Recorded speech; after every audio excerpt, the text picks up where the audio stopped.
অনেক দিন থেকেই আমার একটা পাহাড় কেনার শখ, কিন্তু পাহাড়কে বিক্রি করে তা জানি না। যদি তার দেখা পেতাম, দামের জন্য আটকাতো না।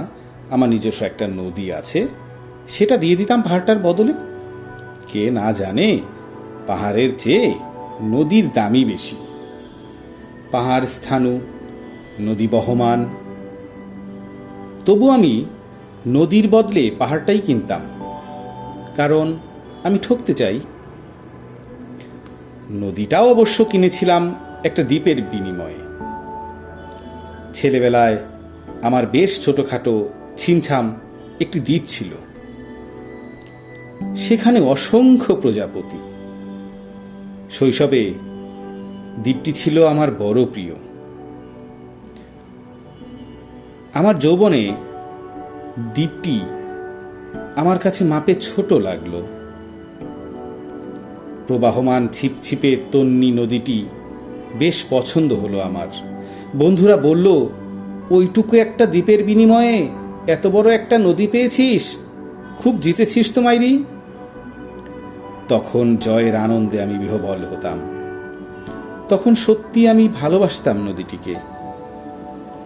নদী আমার অনেক প্রশ্নের উত্তর দিত, যেমন, বলো তো আজ সন্ধেবেলা বৃষ্টি হবে কিনা।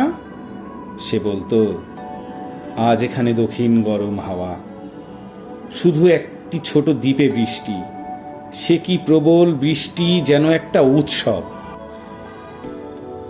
আমি সেই দ্বীপে আর যেতে পারি না। সে জানতো, সবাই জানে, শৈশবে আর ফেরা যায় না। এখন আমি একটা পাহাড় কিনতে চাই। সেই পাহাড়ের পায়ের কাছে থাকবে গহন অরণ্য। আমি সেই অরণ্য পার হয়ে যাব, তারপর রুক্ষ কঠিন পাহাড়, একেবারে চূড়োয়, মাথার খুব কাছে আকাশ, নিচে বিপুলা পৃথিবী, চরাচরে তীব্র নির্জনতা। আমার কণ্ঠস্বর সেখানে কেউ শুনতে পাবে না। আমি ঈশ্বর মানি না, তিনি আমার মাথার কাছে ঝুঁকে দাঁড়াবেন না। আমি শুধু 10 দিককে উদ্দেশ্য করে বলবো, প্রত্যেক মানুষই অহংকারী। এখানে আমি একা, এখানে আমার কোনো অহংকার নেই। এখানে জয়ী হবার বদলে ক্ষমা চাইতে ভালো লাগে।